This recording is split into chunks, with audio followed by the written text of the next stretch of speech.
Hello. Hello. Hello. हाँ, मैं CA विकास जैन आपका स्वागत करता हूँ इस वेबिनार में। आप मेरे साथ मेरी टीम से कपिल शर्मा जी हैं जो वेबिनार के अंत में प्रोजेक्ट रिपोर्ट के सॉफ्टवेयर का डेमो देंगे। इस समय मैं अपने दिल्ली ऑफिस से बात कर रहा हूँ। यदि आप मुझसे सुन पा रहे हैं और सही से देख पा रहे हैं तो कमेंट बॉक्स में टाइप करके बताइए। आप सभी अपने बारे में बताइए कि आप कंसल्टेंट हैं या डीएसए हैं या सीए हैं या बिजनेसमैन हैं, और मेंशन कीजिए कि आप लोग किस सिटी से हैं। कमेंट बॉक्स में बताइए। हाँ, आज के वेबिनार में मैं कुछ बिजनेस फाइनेंस से रिलेटेड टिप्स शेयर करूंगा जिससे आप कम सिक्योरिटी पर अपने लिए और अपने क्लाइंट के लिए लोन अरेंज कर सकते हैं।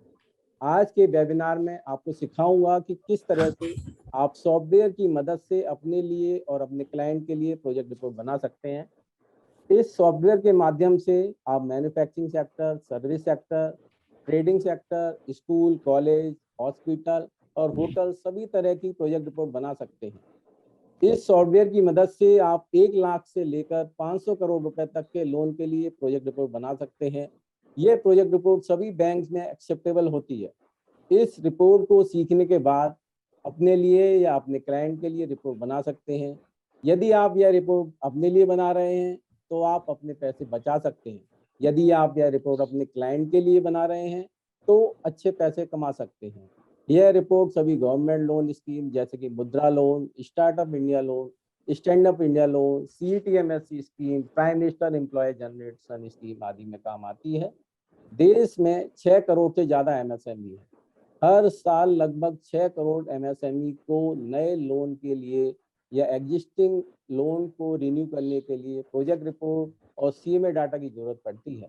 इस बात से आप समझ सकते हैं कि प्रोजेक्ट रिपोर्ट प्रिपरेशन के कार्य में कितना स्कोप है। आप समझ सकते हैं कि इस प्रोजेक्ट रिपोर्ट को बनाना सीखकर आप अपने बिजनेस को इंक्रीज कर सकते हैं और साथ ही अपने क्लाइंट के लिए रिपोर्ट बना सकते हैं। इस रिपोर्ट को बनाना सीखने के लिए कॉमर्स ग्रेजुएट होना जरूरी नहीं है। आप इस रिपोर्ट को बना सकते हैं। मेरी टीम आपको इसमें हेल्प करती रहेगी। यदि आप इसे सीखने के लिए रेडी हैं तो कमेंट बॉक्स में टाइप कीजिए रेडी। आज सैटरडे है तो हो सकता है कि कुछ लोगों की छुट्टी हो और कुछ लोग अपने काम छोड़कर मेरे वेबिनार को अटेंड कर रहे हैं। इसलिए मैं आप सबका आभारी हूं कि आप मुझे अपना समय दे रहे हैं। मैं आपको आश्वस्त करता हूं कि आपको आपके समय की बेस्ट वैल्यू दूंगा जिससे आप एडिशनल इनकम कमा सकते हैं। गवर्नमेंट ने मुद्रा स्कीम पर बहुत फोकस किया है। गवर्नमेंट ने मुद्रा लोन स्कीम की शुरुआत 2015 में की थी। लास्ट 8 इयर्स में 40 करोड़ से ज्यादा मुद्रा लोन अकाउंट खोले जा चुके हैं। 23 लाख करोड़ से ज्यादा लोन इस स्कीम में डिस्ट्रीब्यूट किया जा चुका है। सभी मुद्रा लोन लेने के लिए प्रोजेक्ट रिपोर्ट और CMA डाटा बैंक में सबमिट करना होता है। इस बात से आप अंदाजा लगा सकते हैं कि इस प्रोजेक्ट रिपोर्ट का कितना महत्व है। वेबिनार स्टार्ट करने से पहले मैं आपको कुछ ग्राउंड रूल बताना चाहता हूं। यह वेबिनार लगभग 2 घंटे तक चलेगा, इसलिए आप सभी से आग्रह है कि आप मुझे कंप्लीट सुनिए। यदि आप बीच में जाना चाहते हैं तो आप वेबिनार से क्विट कर लीजिए, और आप 2 घंटे तक मेरे साथ रहना चाहते हैं तो टाइप कीजिए yes. Thank you for all your commitment. आप लोगों से एक और आग्रह है कि आप लोग पेन और पेपर ले लीजिए जिससे आप नोट्स बना सकें। अब मैं अपना पर्सनल इंट्रोडक्शन देना चाहूँगा।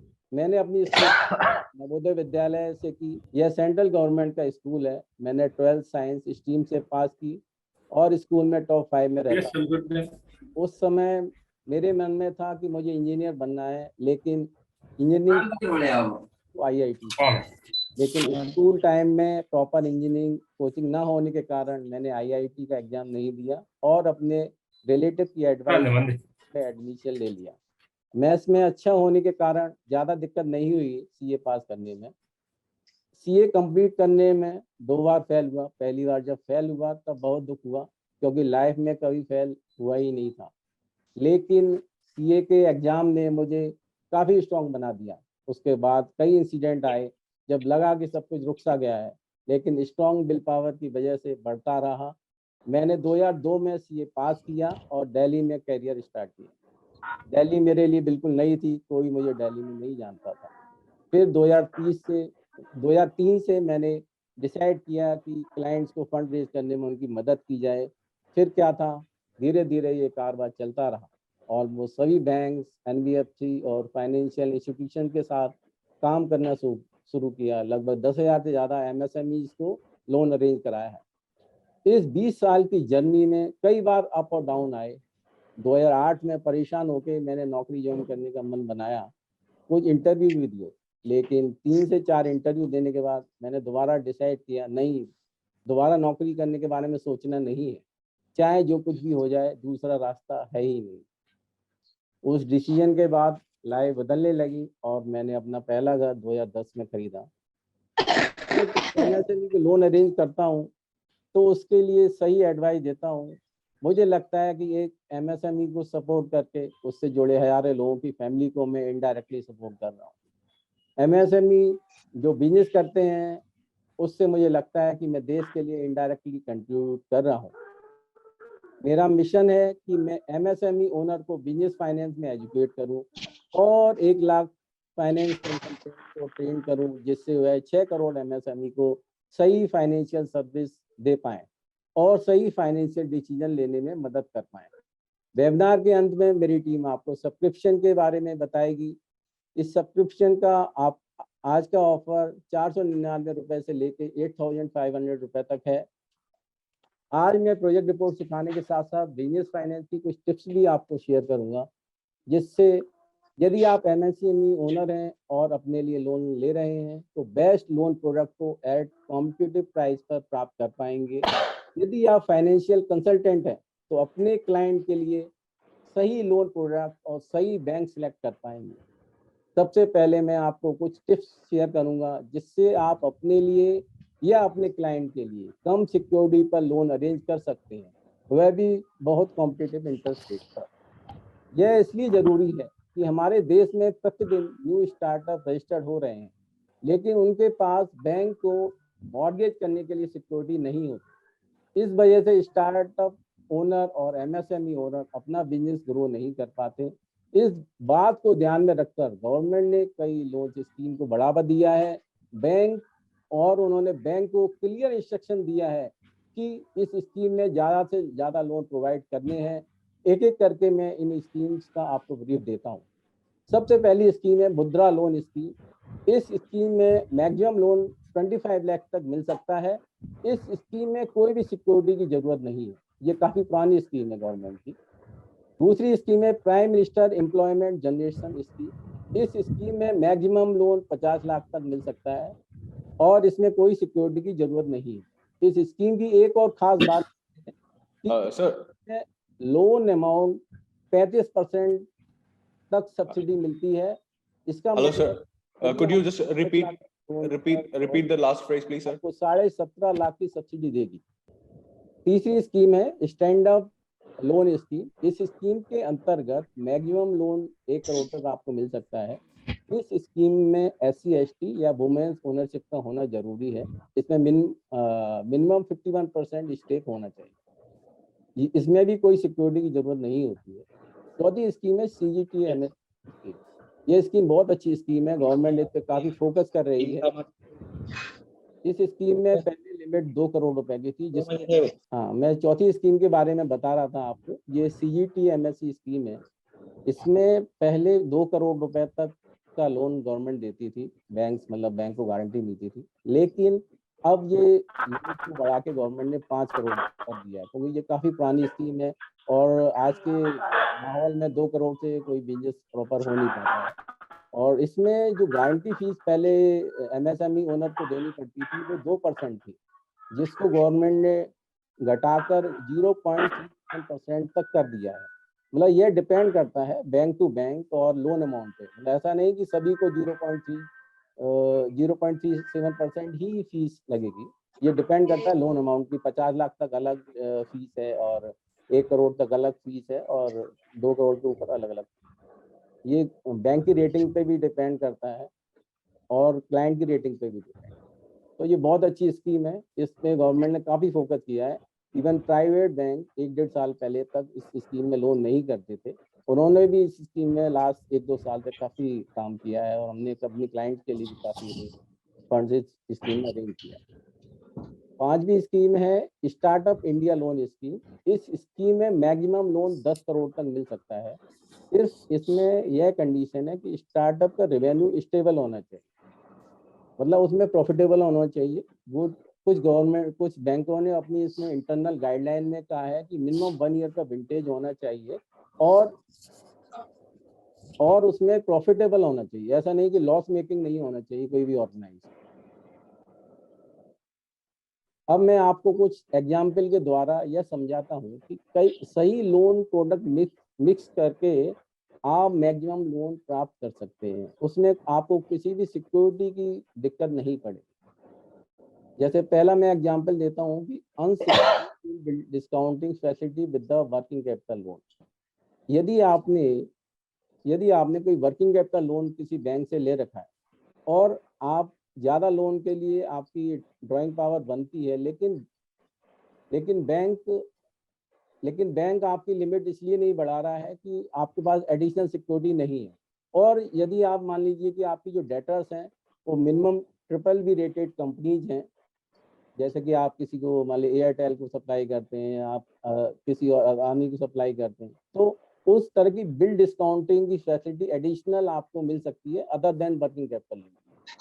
तो इसमें कोई सिक्योरिटी की जरूरत नहीं होती। इसमें वो हम लोग फैक्टरिंग भी कहते हैं। इंडिया में काफ़ी कंपनियां हैं, फैक्टरिंग कंपनियां हैं जिनको लाइसेंस मिला हुआ है, तो आप इसको एडिशनली सीसी लिमिट के अलावा ले सकते हैं। लेकिन हाँ, जब आप ड्राइंग पावर्स के लिए बैंक को अपना स्टॉक स्टेटमेंट सबमिट करेंगे तो इस डेटर्स को अपनी लिस्ट से हटा दें। दूसरा ऑप्शन है कि working capital facility with the home loan. कई बार मैंने देखा है कि लोगों ने होम लोन ले लिया है और उनको एडिशनल फंड की रिक्वायरमेंट होती है। तो इस केस में सबसे बेटर है कि आप अपने बैंक से रिक्वेस्ट कीजिए कि जो एडिशनल वैल्यू होम लोन की बची हुई है, होम लोन प्रॉपर्टी की बची हुई है, उस प्रॉपर्टी पे आपको वर्किंग कैपिटल अरेंज कर दें उनको, ना कि आप कोई अनसिक्योर्ड लोन 17-18% पे ले। ये बहुत ज़्यादा मिस्टेक्स मैंने ऑब्जर्व की है जब हम क्लाइंट से मीटिंग करते हैं कि उन्होंने सही से अपना प्रोडक्ट का चयन नहीं किया है और उसको सही तरह से यूज नहीं कर पाए। तीसरी स्कीम मैं आपको एक बता सकता हूँ कि CGTMSE scheme with the secured loan facility.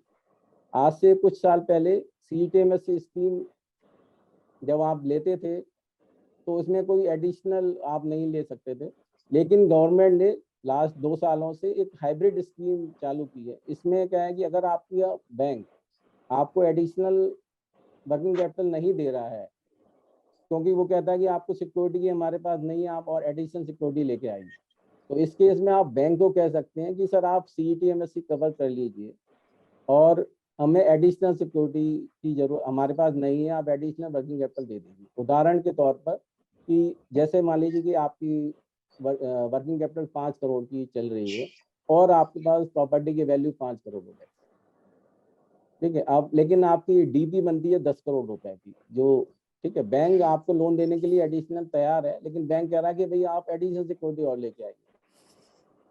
तो उस केस में आप बैंक को रिक्वेस्ट कर सकते हैं। देखो, आपको पता हुआ तभी आप बता पाएंगे, अदरवाइज बैंक ये सारी स्कीम्स कई बार बताते भी नहीं।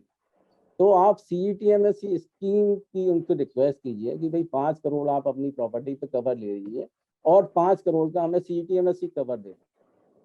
इस तरह के बहुत सारे बैंक्स इसमें आपको लोन दे देंगे, आपकी लिमिट्स को इंक्रीज कर देंगे। इसमें मुझे नहीं लगता कि किसी बैंक को कोई दिक्कत होगी। लेकिन हाँ, वो जब भी पॉसिबल होगा जब आपको इन सब चीज़ों का, इस परम्यूटेशन कॉम्बिनेशन का पता है। अदरवाइज वो कहेगा भाई अभी एडिशनल प्रॉपर्टी लेके आओ तो हम लोन दे देंगे। ऐसा जरूरी नहीं है। एक और मैं कॉम्बिनेशन आपको बताता हूँ, स्टार्टअप लोन स्कीम और CGTMSE स्कीम को एक साथ आप अवेल कर सकते हैं। अभी हमने रिसेंटली हमारे क्लाइंट की रिक्वायरमेंट थी, उनका 48 करोड़ का टर्नओवर था और उनको मशीनी लोन लेना था 5 करोड़ का और वर्किंग कैपिटल की भी रिक्वायरमेंट थी। तो हमने क्या किया कि स्टार्टअप में उनका रजिस्ट्रेशन कराया, 5 करोड़ का टर्म लोन हमने स्टार्टअप में बुक किया उनके लिए और 5 करोड़ रुपए हमने CGTMSE स्कीम में अरेंज किया। इस तरह से 10 करोड़ का लोन हमने उनको विदा सिक्योरिटी का अरेंज किया। तो इस तरह से आप अगर दोनों स्कीम को कॉम्बिनेशन कर लेते हैं तो 15 करोड़ तक का लोन आप इसको इस स्कीम में अवेल कर सकते हैं। नेक्स्ट स्कीम मैं आपको बताता हूँ कि ज़्यादातर लोगों ने लोन अगेंस्ट प्रॉपर्टी लोन ले रखा है शहरों में।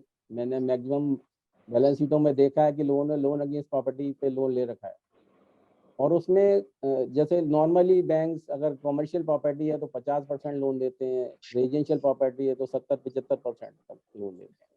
लेकिन कुछ बैंक्स एंड एनबीएफसी हैं जो कि प्रॉपर्टी वैल्यू पे कॉम्बो आपको ऑफर कर देते हैं कि आपने 70% लोन अगेंस्ट प्रॉपर्टी ले रखा है तो वो 50% और 70% तक आपको वर्किंग कैपिटल लिमिट भी दे सकते हैं। तो इसलिए आपको उस तरह की स्कीम में जाना चाहिए, उस तरह के लोन कॉम्बिनेशन में जाना चाहिए, ना कि अनसिक्योर्ड लोन आप अपना 18% पे ले लें, जो कि बहुत महंगा होता है। मैं बता रहा हूँ कि अगर मैंने 100 बैलेंस शीट ऑब्जर्व किए तो 90 लोगों ने इस तरह की गलतियां की। वो प्रॉपरली अपनी वर्किंग कैपिटल को मैनेज ही नहीं कर पाते, अपनी सिक्योरिटी को प्रॉपरली, क्योंकि उनको पता ही नहीं है वो कैसे बैंकर्स को बोलेंगे। बैंक को तो जो कंफर्टेबल लगता है वो कर देता है। जब तक आपको अपनी नॉलेज नहीं होगी कि क्या क्या बैंक की स्कीम्स हैं या क्या क्या फाइनेंस के रूल्स हैं, उनको इम्प्लीमेंट करके आप बैंक को बता सकते हैं। अब मैं आपको कुछ टिप्स बताऊंगा जिससे बोरोवर कम इंटरेस्ट रेट पर मैक्सिमम लोन अवेल कर पाएगा। सभी एमएसएमई ओनर को चाहिए कि वह अपना इनकम टैक्स रिटर्न टाइम पर फिल करें और सही इनकम डिक्लेयर करें, यदि लोन लेते समय आपकी बैंक रेटिंग अच्छी आ सके और उन्हें रेटिंग के आधार पर कम इंटरेस्ट रेट पर लोन मिल पाएगा। ज़्यादातर बैंकों ने सिविल स्कोर के बेसिस पर इंटरेस्ट रेट को लिंक कर दिया है। दूसरा टिप्स मैं बताता हूँ, सभी एमएसएमई ओनर को चाहिए कि अपने मैक्सिमम ट्रांजेक्शन बैंकिंग चैनल या यूपीआई पेमेंट से करें, जिससे उनका maximum sales transaction bank statement में रिफ्लेक्ट हो पाए। यह बहुत जरूरी है। ऐसा करने से बैंकर्स को सही सेल्स असेसमेंट करने में मदद मिलती है। यदि कैश सेल्स है भी तो भी कोशिश करें कि उसको कंप्लीट कैश सेल्स को अपने बैंक स्टेटमेंट में जमा कर दें। उसके बाद कोई पेमेंट करनी है तो बैंक से करें। ऐसा करने से एमएसएमई की क्रेडिबिलिटी बढ़ती है और एमएसएमई लो इंटरेस्ट रेट पर लोन के लिए बैंक और एनबीएफसी के साथ निगोशिएट कर सकते हैं। कोशिश कीजिए कि आपकी कंप्लीट बैंक स्टेटमेंट में रिफ्लेक्ट हो। तीसरी टिप्स है कि सभी एमएसएमई को यदि उनकी सेल्स जीएसटी लिमिट से ज़्यादा है तो जीएसटी रजिस्ट्रेशन कराना चाहिए, जीएसटी रिटर्न भरना चाहिए। बैंक की कई लोन स्कीम्स हैं जिसमें आपको और फाइनेंशियल नहीं देने, सिर्फ जीएसटी रिटर्न के बेसिस पर बैंक लोन मिल सकता है। चौथी मैं टिप्स आपको बताता हूँ कि maintain proper books of account. यह बहुत जरूरी है कि एमएसएमई अपनी बुक्स ऑफ अकाउंट जरूर मेंटेन करें और प्रॉपर अपने फाइनेंशियल स्टेटमेंट तैयार करें। पांचवी मैं टिप्स बताता हूँ, मेंटेन गुड सिविल स्कोर। सही सिविल स्कोर और सही क्रेडिट हिस्ट्री मेंटेन करना किसी लोन को लो इंटरेस्ट रेट पर अवेल करने के लिए बहुत जरूरी है। इसके लिए फाइनेंशियल डिसिप्लिन होना बहुत जरूरी है। लोन उतना ही लें, उतना ही अवेल करें जितने की जरूरत है। मैंने देखा है कि कई MSME owner unsecured loan multiple banks और एनबीएफसी से अवेल कर लेते हैं, अपनी जरूरत से भी ज़्यादा। बाद में यह सरप्लस लोन मार्केट में उधार के रूप में चला जाता है, जिसकी रिकवरी टाइम पर नहीं हो पाती और ईएमआई में डिफॉल्ट शुरू होता है। महीने के 15 दिन एमएसएमई ओनर के इसी बात में कंज्यूम हो जाते हैं कि नेक्स्ट मंथ की ईएमआई देनी। बिजनेस में ओवर फंडिंग भी उतनी बुरी है जितनी शॉर्ट फंडिंग। इसीलिए एमएसएमई ओनर का अपने विवेक और अपनी रिक्वायरमेंट को ध्यान रखकर ही लोन अवेल करना चाहिए, ना कि किसी बैंक के डीएसए की सलाह। एक और टिप्स मैं आपको देना चाहूँगा, avoid credit card utilization. Credit card को तभी यूटिलाइज करें जब कोई दूसरा ऑप्शन ना हो, जैसे कि कभी कभी इंटरनेशनल पेमेंट करने के लिए क्रेडिट कार्ड के अलावा कोई दूसरा ऑप्शन नहीं होता। अन्यथा क्रेडिट कार्ड के द्वारा पेमेंट करना और उसके बाद डिले पेमेंट करना किसी भी बिजनेस के लिए पॉइजन का कार्य करता है। इसके बाद सिविल खराब हुई तो फ्यूचर में सभी रास्ते लोन लेने के लिए बंद हो जाते हैं। सभी बैंक में इंटरेस्ट रेट को सिविल स्कोर से लिंक कर दिया गया है। एक और मैं आखिरी टिप्स आपको बताता हूँ कि गवर्नमेंट की जो लोन की स्पेशल स्कीम्स हैं, आपको उनको यूज करना चाहिए। किसी भी अनसिक्योर्ड लोन को अवेल करने से पहले ये जरूरी है कि कोशिश करें कि किसी भी गवर्नमेंट स्कीम के अंतर्गत बैंक में लोन के लिए अप्लाई करें, जैसे कि प्राइम मिनिस्टर मुद्रा loan, prime minister employment generation loan scheme, stand up India scheme, startup India scheme, और ऐसी बहुत सारी लोन स्कीम्स हैं जिसमें आपका इंटरेस्ट रेट 9% से 10% तक मिलेगा। इसके अलावा गवर्नमेंट कुछ लोन स्कीम में सब्सिडी भी देती है। यदि इस सब्सिडी को हम लोन के इंटरेस्ट कॉस्ट में से रिड्यूस कर देते हैं तो इंटरेस्ट कॉस्ट अपने आप में कम हो जाएगी। यदि इस लोन स्कीम में इस स्कीम में लोन मिलना आसान नहीं है, लेकिन मैं गारंटी देता हूं कि आप सारी जो पहले बताई हुई टिप्स को फॉलो करते हैं तो गवर्नमेंट लोन स्कीम में लोन मिलना आसान हो जाएगा। यदि कोई भी एमएसएमई ओनर पहले बताई हुई टिप्स को पूरा फॉलो करे तो सिक्योर्ड लोन उसको 8.5% से 10% के बीच मिल सकता है, अनसिक्योर्ड लोन 10% से 18% के बीच मिल सकता है। अब मैं आपको बताता हूं कि सही लोन प्रोडक्ट को चुनना कितना जरूरी है, क्योंकि सबसे ज्यादा जब भी मैं किसी क्लाइंट की बैलेंस शीट स्टडी करता हूं तो उनका जो लोन का स्ट्रक्चर है वो ही सही नहीं होता। उन्होंने सही तरह का लोन प्रोडक्ट ही सिलेक्ट नहीं किया होता। मैंने देखा है कि मोस्ट ऑफ द कंसल्टेंट का फाइनेंशियल बैकग्राउंड नहीं होता। ज़्यादातर फाइनेंशियल कंसल्टेंट या तो डीएसए हैं या एक्स बैंकर है। उन्हें सही से बैलेंस शीट और प्रॉफिट लॉस को समझना नहीं आता और ना ही उन्हें फाइनेंशियल कंसल्टेंट किसी पर्टिकुलर टाइप ऑफ लोन में डील करते हैं। उन्हें सभी लोन प्रोडक्ट के बारे में जानकारी। आपसे रिक्वेस्ट है कि अपना माइक म्यूट रखें।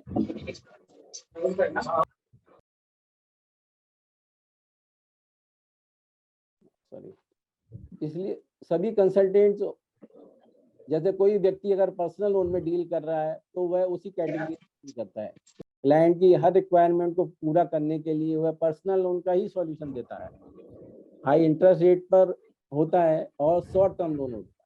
उदाहरण के लिए यदि किसी को चाइल्ड की एजुकेशन के लिए लोन चाहिए तो पर्सनल लोन डीएसए या फाइनेंशियल कंसल्टेंट क्लाइंट को पर्सनल लोन का ही सजेशन देगा और यह लोन ही अरेंज करके देगा।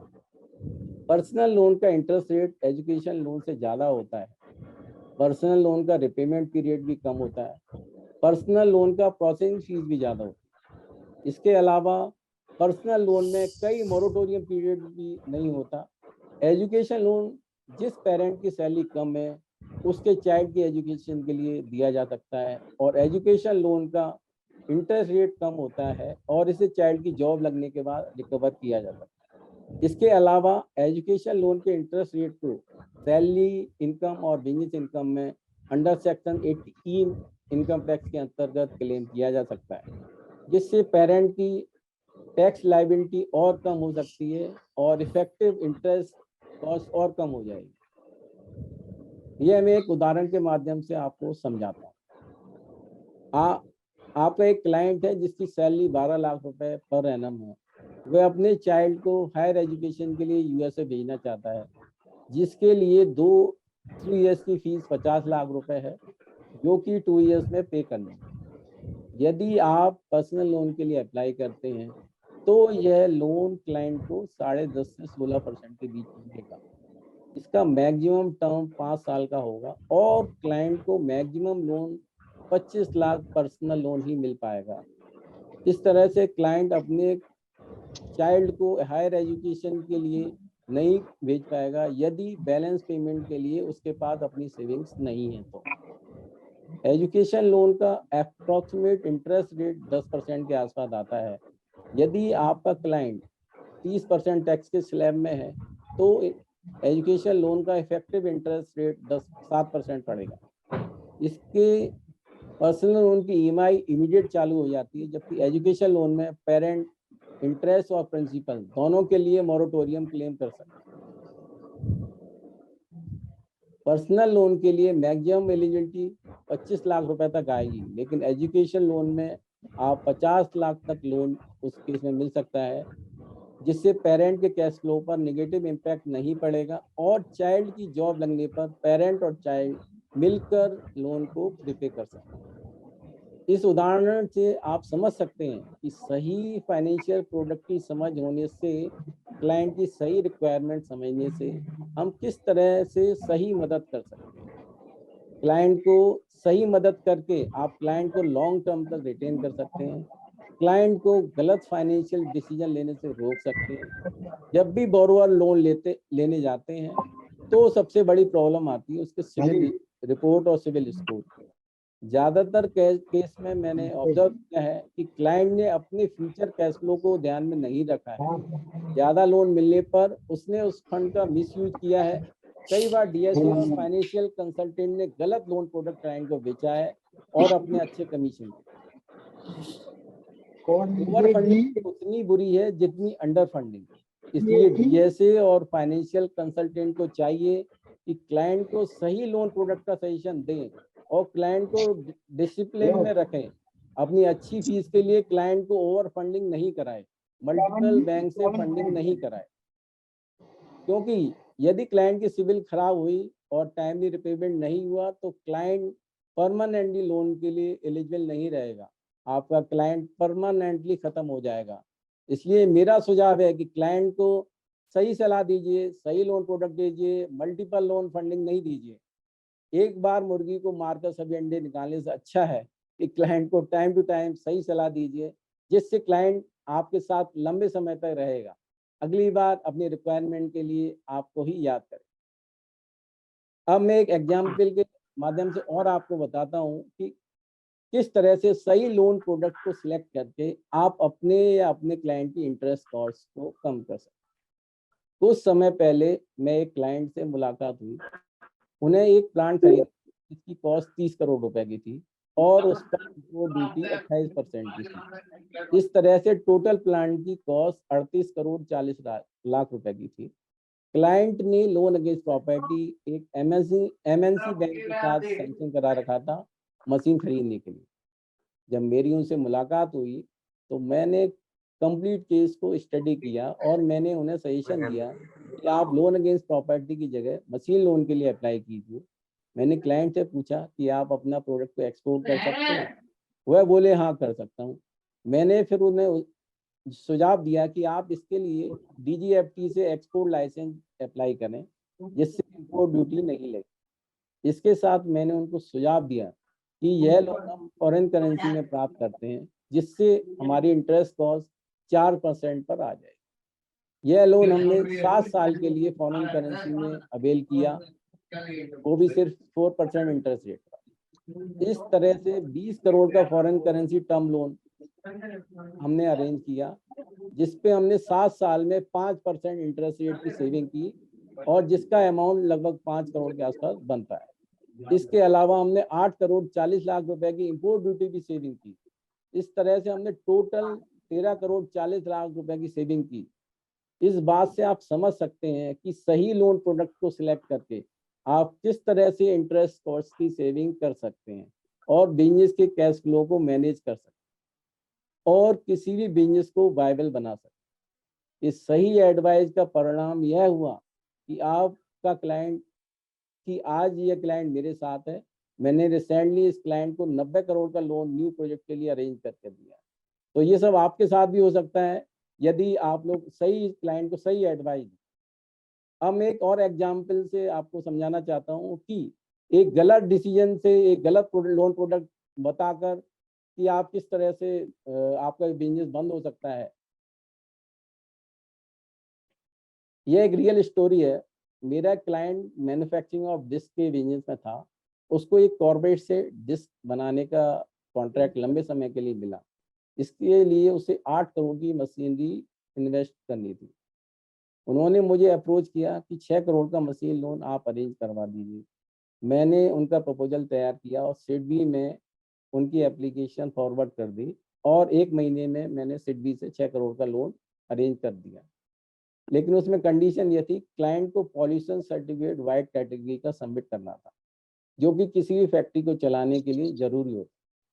क्योंकि फैक्ट्री दिल्ली के अनऑथराइज इंडस्ट्रियल एरिया में स्थित थी, इसलिए क्लाइंट के लिए पोजीशन डिपार्टमेंट से सर्टिफिकेट पाना मुश्किल था। क्लाइंट के पास दूसरा विकल्प था कि वह अपनी यूनिट को अप्रूव्ड इंडस्ट्रियल एरिया में ले जाए। क्लाइंट ने दोनों में से कोई भी डिसीजन नहीं लिया। क्लाइंट ने बिना मेरी नॉलेज के 8 करोड़ के बिजनेस लोन ले लिए, वो भी बिना सिक्योरिटी के। यह लोन क्लाइंट ने 20 बैंक और एनबीएफसी से लिए, क्योंकि कोई भी सिंगल बैंक 8 करोड़ का अनसिक्योर्ड लोन नहीं देता है, और उसने दूसरी स्कीम में भी कभी अप्लाई नहीं किया।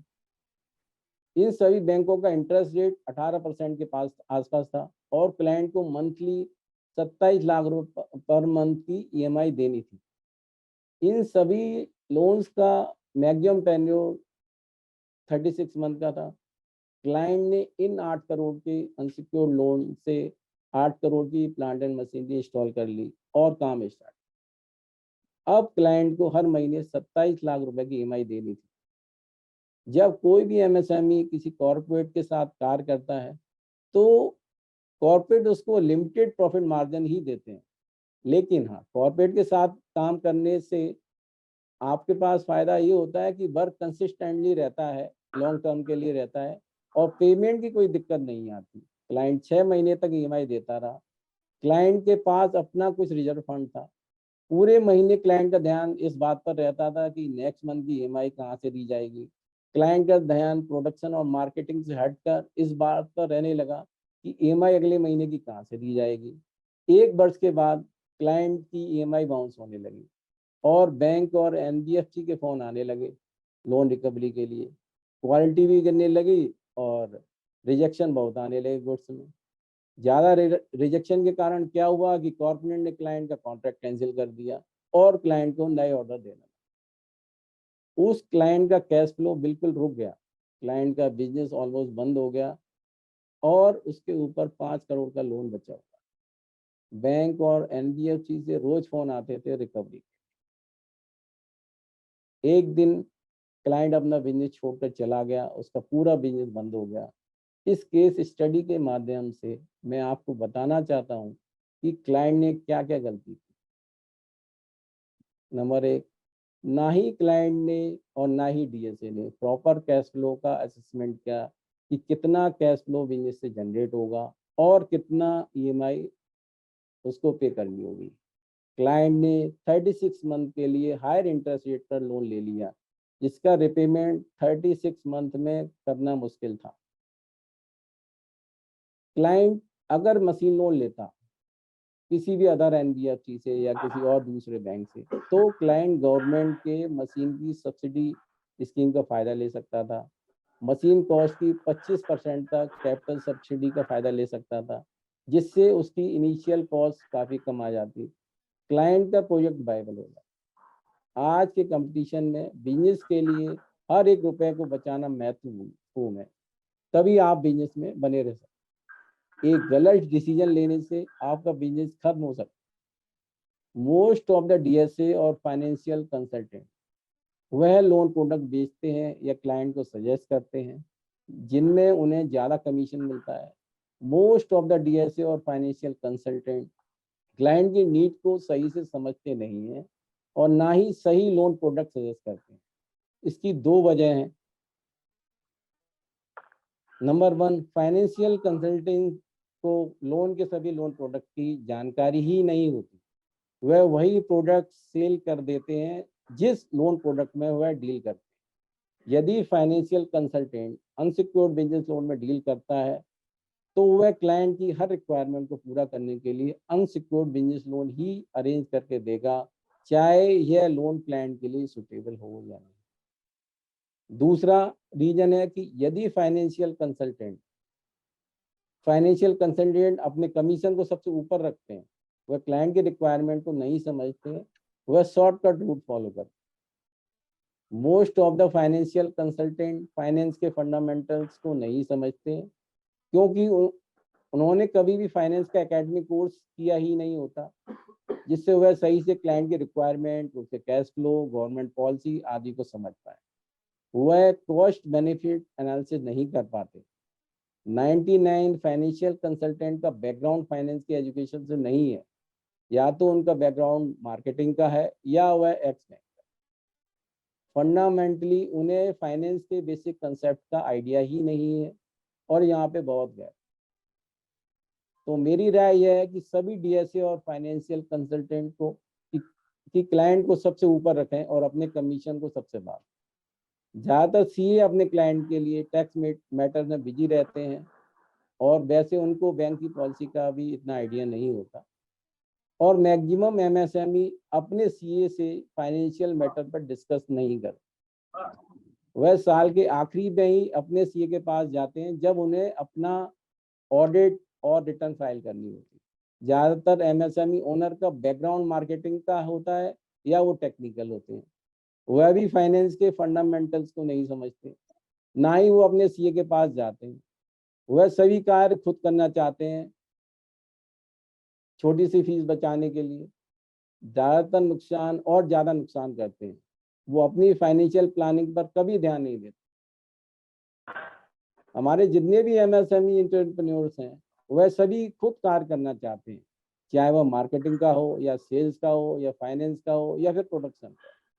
यह तरीका सही नहीं है। एक व्यक्ति सभी चीज़ों का एक्सपर्ट कैसे हो सकता है? ना ही उनको सभी फील्ड की संपूर्ण जानकारी हो सकती है। उदाहरण के लिए यदि आप बीमार हैं तो मेडिसिन लेने के लिए अपने डॉक्टर के पास जाएंगे और डॉक्टर के प्रिस्क्रिप्शन पर ही किसी मेडिकल शॉप पर जाकर मेडिसिन लेंगे।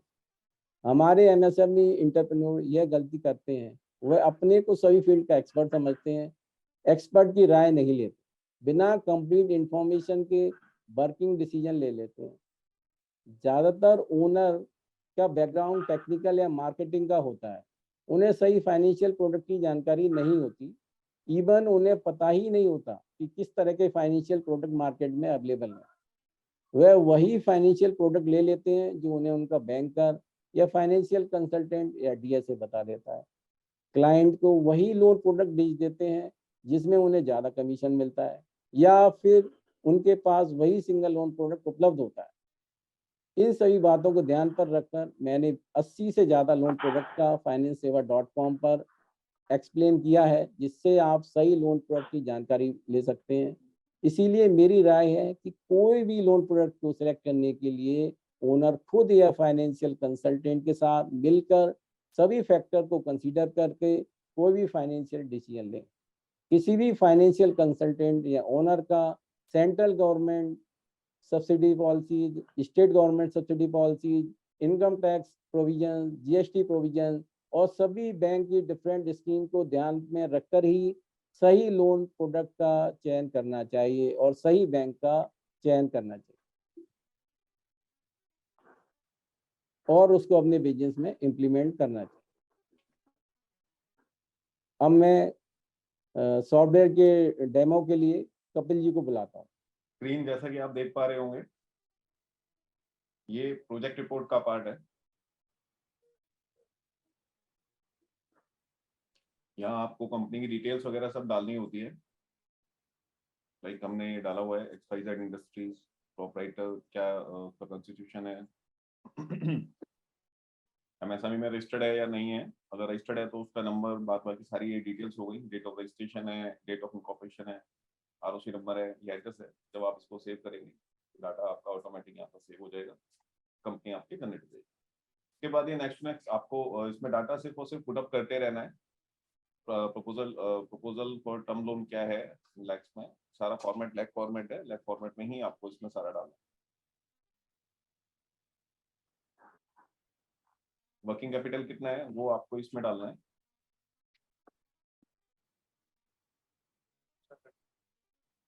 जब आप इसको नेक्स्ट करेंगे तो ये ऑटोमेटिक आपको नेक्स्ट स्टेप पर ले जाके रीडायरेक्ट कर देगा।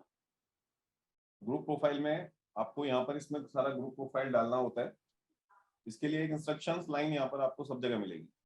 जितने भी पॉइंट्स हैं, मोस्टली पॉइंट्स में आपको एक इंस्ट्रक्शन लाइन मिलेगी जहाँ पर आपको इंस्ट्रक्ट किया गया होगा कि इसमें क्या क्या चीजें हैं, क्या क्या डाटा इसमें डालना है। उसके लिए गाइडलाइंस यहाँ पर दी गई हैं कि कहाँ से आपको कौन सा डाटा पिकअप करना है। अगर आपको पता है तो ठीक है, अदरवाइज यहाँ से गूगल से आप डाल सकते हैं। नेक्स्ट है ये project component.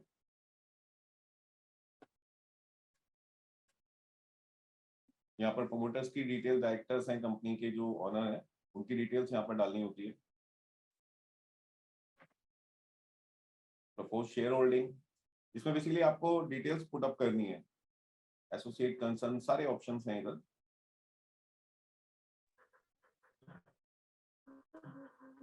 Propose management team, कौन कौन है कंपनी में जो ऑनर है, उनकी डिटेल्स इधर डालनी होगी।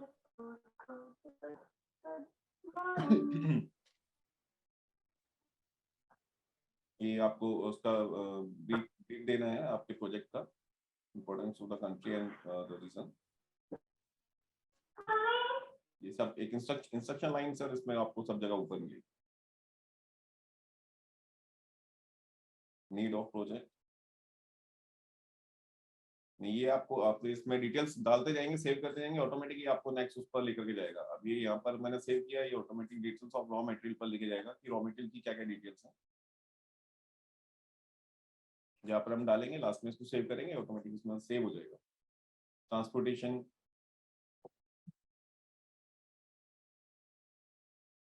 स्टोरेज फैसिलिटीज क्या क्या हैं,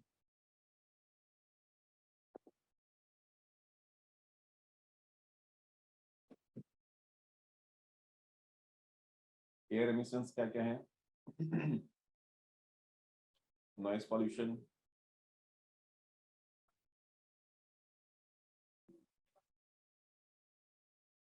वाटर वेस्ट मैनेजमेंट क्या क्या है,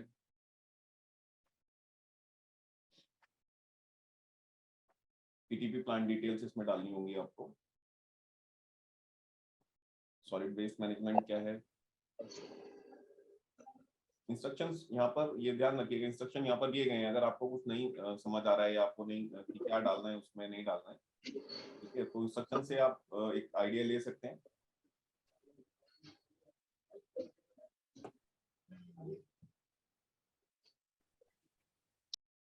ये प्रोडक्ट का आपको डिस्क्रिप्शन इसमें डालना होगा सर, उसकी यूसेज क्या है, क्या क्या डिटेल्स है, कहाँ का उसको यूज करना है, वो भी इसलिए उसका ब्रीफ आपको डालना होगा। और एक शॉर्ट इंस्ट्रक्शन यहाँ पर ऊपर दिए गए हैं,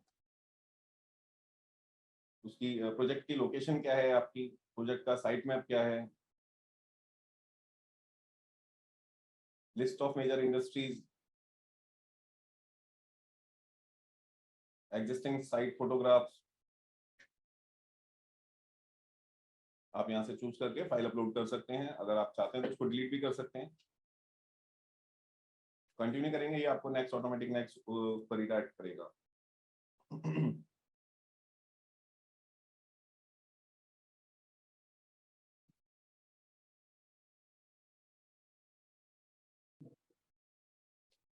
present market position, demand supply, market opportunity क्या है, statics of import and export, export की क्या प्रोस्पेक्ट्स हैं, प्रपोज मैनेजमेंट टीम क्या है,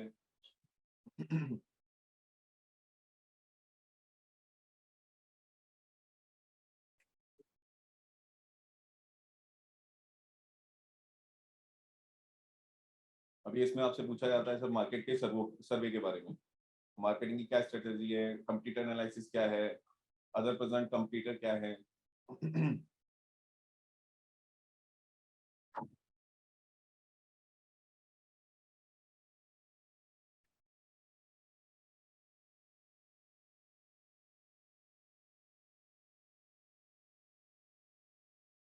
SWOT एनालिसिस क्या है, सब्सिडीज क्या क्या है उसमें, कॉस्ट क्या है ओवरऑल प्रोजेक्ट की, इम्प्लीमेंटेशन शेड्यूल्स क्या क्या हैं, अदर कुछ डिटेल्स हैं तो वो सब इसमें डाल सकते हैं।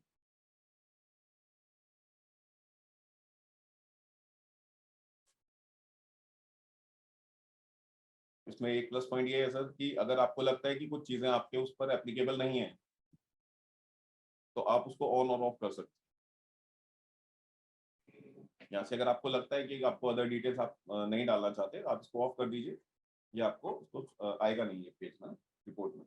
ये फाइनली आपकी रिपोर्ट बन के तैयार हो जाती है। इस तरह की रिपोर्ट आपकी बनेगी, मैं आपको दिखा दूँ प्रोजेक्ट रिपोर्ट XYZ इंडस्ट्रीज की, जो अभी हमने पीछे देखी थी, table of content.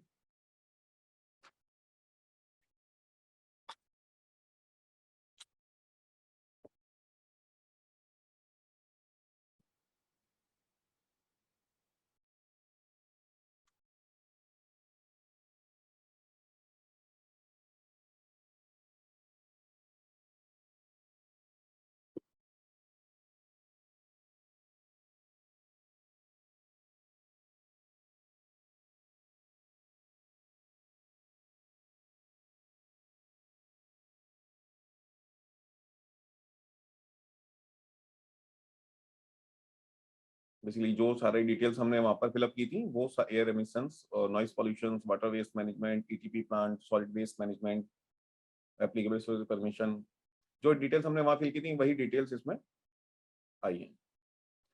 General location of the site, इसमें हम और भी 2-4 चीजें उसमें अगर चाहते तो डाल सकते थे, लाइक उसका लैटिट्यूड वगैरह, लैटिट्यूड आ जाता है, उसकी प्रोजेक्ट की फोटोज आ जाती हैं, लिस्ट ऑफ मेजर इंडस्ट्रीज क्या क्या है हमारी,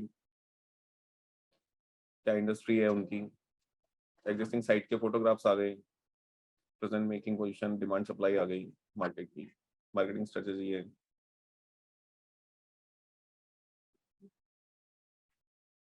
एक्सपोर्ट प्रोस्पेक्ट क्या है, मार्केटिंग स्ट्रेटेजी क्या है,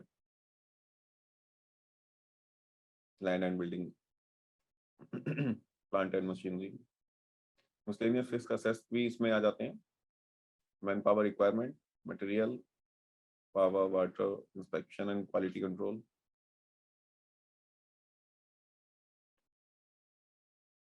प्रोसेस फ्लो चार्ट भी यहाँ पर आएगा,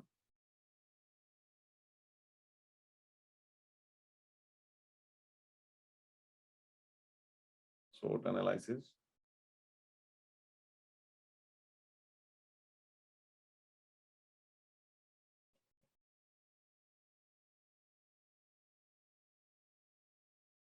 तो फाइनली ये प्रोजेक्ट रिपोर्ट का पार्ट था जो भी आपने देखा। अब आगे चलते हैं फाइनेंशियल इनपुट पर। ये सीएमए का पार्ट होता है, दोनों पार्ट यहाँ पर अलग अलग बनते हैं, उसके बाद दोनों को मैनुअली मर्ज करना रहता है। यहाँ पर आपको इसमें भी सर, इसमें आपको सब डाटा आपको डालना होगा, वो ऑटोमेटिक उसको सारा कैलकुलेट करके आपको देगा। सिर्फ और सिर्फ आपको आपसे पूछा जाएगा ए फॉर एप्पल, तो आपको एक ही जगह एप्पल डालना है, बी की जगह आपको बॉल डालना है।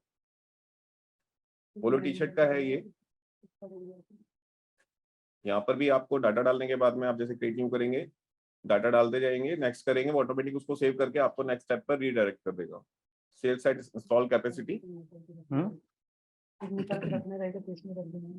सबको रख के जाने के लिए बोलेंगे अभी। ये देख रहे हैं यहाँ पे जैसे लाइक 20 है, अब अपन इसको 21 कर देते हैं तो बाहर ऑटोमेटिकली ही रख। यहाँ पर ये डाटा जो है चेंज होगा। कितना लगा? 300। कोई भी फिगर हम डाल रहे हैं, आप देख रहे हैं सब जगह पर फिगर जो है चेंज होती जा रही है।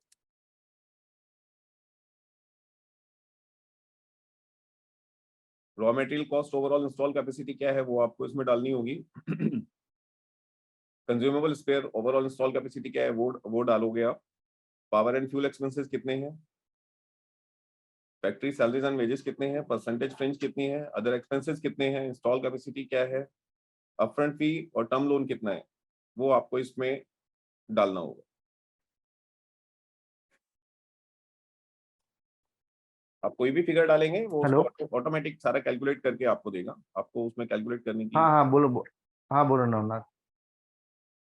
हाँ मैं हूँ ऑफिस में। आपका म्यूट नहीं है, अब मैंने कर दिया है।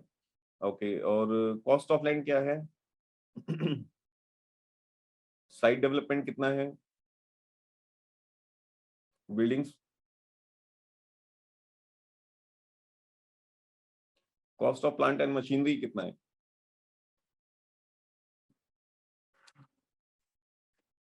तो ये सारी डिटेल्स है सर, ये सब आपको डालनी होंगी इसमें।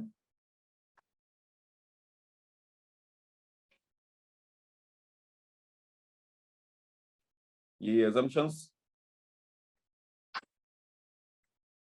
कितने ईयर का प्रोजेक्शंस, आप प्रोजेक्शन इसमें आपको चाहिए, लाइक 10 ईयर, तो 10 ईयर आप यहाँ पर डालेंगे, वो ऑटोमेटिक नेक्स्ट उसमें आपको 10 ईयर का प्रोजेक्शन आपको पूछेगा।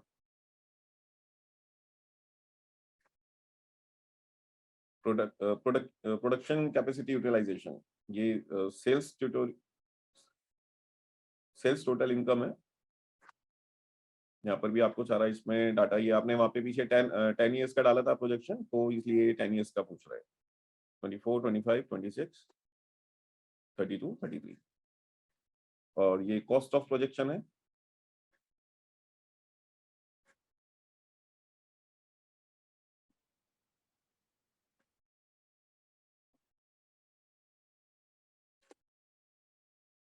ऐसे ही ये रिपेयर एंड मेंटेनेंस है, ये डिविडेंड और ड्राइंग्स, वर्किंग कैपिटल, डेप्रिसिएशन कितना है, कॉस्ट ऑफ प्रोजेक्ट क्या है, कितना है, मीन्स ऑफ फाइनेंस कितना है,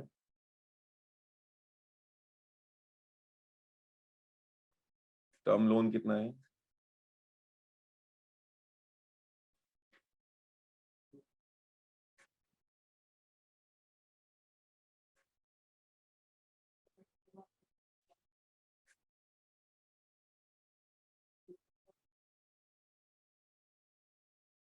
इंटरेस्ट बेयरिंग अनसिक्योर्ड लोन्स कितना है, अदर वैल्यूज कितनी है, तो सेंसिटिविटी एनालिसिस कितना है। ये बेसिकली आपसे सब सारी चीजें ये पूछता है, ठीक है। वही डाटा आपको इसमें पुटअप करना है, basis install capacity, other expenses, upfront fee, सारी चीज सब चीज आपसे पूछेगा। आईआर रेशो ये आपको ऑटो कैलकुलेट करके देगा, डीएसआर रेशो ये आपको ऑटो कैलकुलेट करके। फाइनली फिर ये आपकी जब रिपोर्ट बन जाएगी तो आप यहाँ से डाउनलोड करेंगे। ये आपका सीएमए डाटा वाला पार्ट है। कंप्लीट प्रोजेक्ट रिपोर्ट के लिए दोनों को आपको मैनुअली मर्ज करना होगा। ये इस तरह से आपका सीएमए डाटा बन जाए।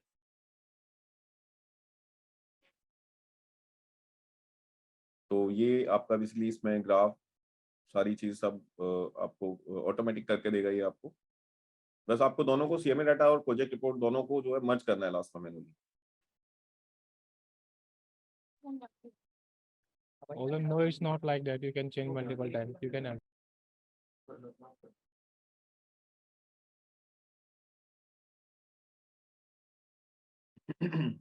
ये projected balance sheet,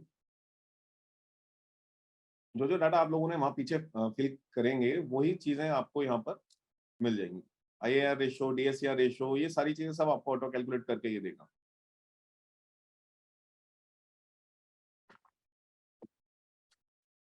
easy to read है। इसमें एक्चुअली अभी शायद कुछ लोग सोच रहे होंगे कि इतनी बड़ी प्रोजेक्ट रिपोर्ट है ये, और मतलब हर तरह के क्लाइंट होते हैं। एक क्लाइंट होता है जिसकी नीड होती है 20 लाख के लोन के लिए, और 20 लाख के लोन के लिए इतनी बड़ी प्रोजेक्ट रिपोर्ट मतलब हम बनाएंगे करेंगे इतना टाइम लगेगा। तो इसके लिए सर हमारे पास हमारी वेबसाइट पे आप अगर देखेंगे हमारे सॉफ्टवेयर में क्या है कि ना 3 ऑप्शन है। एक है स्मॉल, एक मीडियम और एक बड़ा वाला बिग, ठीक है। तो उसमें क्या है कि अगर मान लीजिए 20 लाख की प्रोजेक्ट रिपोर्ट कोई अगर आप बनाना चाहते हैं तो स्मॉल वाले सेक्शन में जाएंगे। ये अभी स्टार्ट नहीं हुआ है, जस्ट जल्दी ही, बहुत जल्दी, काफी जल्द स्टार्ट हो जाएगा। तो स्मॉल वाले में जाएंगे, वहां पर आप 20 लाख 50 लाख रुपए तक की प्रोजेक्ट रिपोर्ट आप बना सकते हैं, लोन अमाउंट तक की। उसमें कम पेजेस होते हैं, बेसिकली उसका एक बेनिफिट ये है कि उसमें इतना टाइम नहीं लगता। और बिग में, आप बिग में चाहते हैं बिग में भी बना सकते हैं।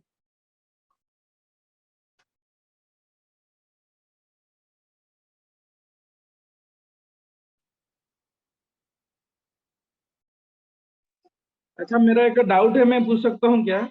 बस सर 5 मिनट दीजिए, मैं बस हो ही गया। अभी मैं सारा क्वेश्चन Q&A स्टार्ट होगा, आप नोटपैड पे नोट कर लीजिए, फिर आप पूछ लीजिएगा।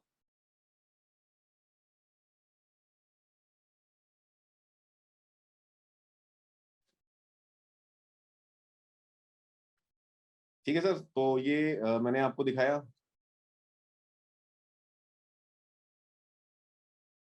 Sensitivity decrease product capital utilization by 2%। जितना आप डालेंगे उतना उस हिसाब से ही आपको कैलकुलेट करके देगा।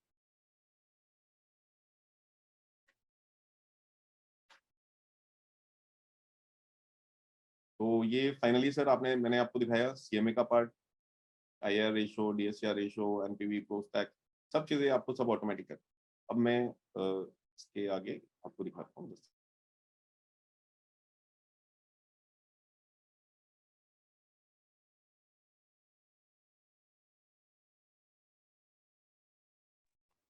तो मैं आप सभी लोगों से पूछना चाहूंगा कि कितने लोगों को लगता है कि इस सॉफ्टवेयर से आप इजीली प्रोजेक्ट रिपोर्ट बना सकते हैं।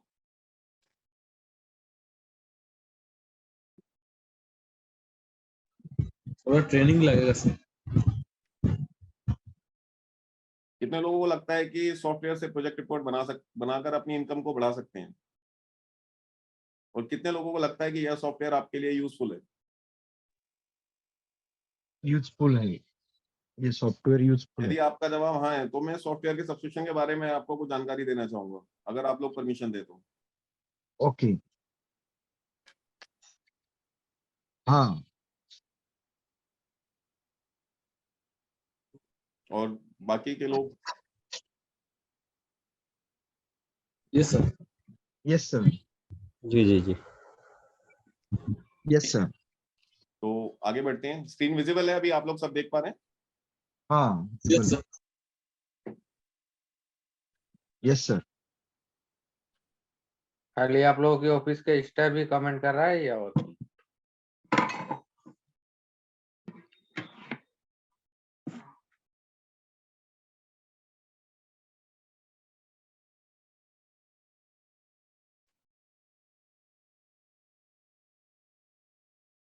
तो ये आप देख पा रहे होंगे, ये हमारा सॉफ्टवेयर का है सर, जनरेट इट योरसेल्फ। इसमें हमारे जो प्लान्स हैं वो स्टार्टर, बेसिक, एडवांस, प्रीमियम और एंटरप्राइजेस। इसमें जो स्टार्टर है इसमें 499 रुपीज इसका प्राइस है, जिसमें up to 10 lakh loan amount 10 lakh rupees तक की कोई भी प्रोजेक्ट रिपोर्ट या सीएमए डाटा या दोनों ही चीज आप बना सकते हैं। Next basic. बेसिक में 10 से 50 लाख रुपए, 10 से 50 लाख रुपए तक का कोई भी प्रोजेक्ट रिपोर्ट या सीएमए डाटा आप बना सकते हैं 699 में। और 50 ऐसे ही 50 लाख से 1 करोड़ रुपए तक का 899, 1 करोड़ से 5 करोड़ तक का 1199, अब 5 CR 1399। प्रोजेक्शन ईयर्स इसमें मैक्सिमम 10 इयर्स डाल सकते हैं। एक्चुअल प्राइस जो इसका काफी ज्यादा है, 10,000, 5,000, 3,000, इधर 1,000। ठीक है, पेजेस जो होंगे वो 70, 100, 125, 150, 200 इस तरह से हैं।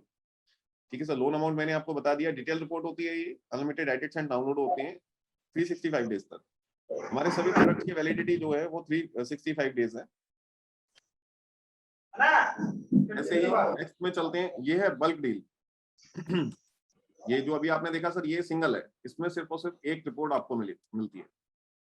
ऐसे ही ये आता है सर बल्क डील। ये हमारे जो प्रोफेशनल्स हैं, सीए, हमारे जो चैनल पार्टनर्स हैं, सीए हैं, चार्टर्ड अकाउंटेंट्स, सीएस हैं, आईसीडब्ल्यू के मेंबर्स हैं, एमबीए, ठीक है सर, तो फाइनेंशियल प्रोफेशनल्स जो हैं, ये बेसिकली उन लोगों के लिए।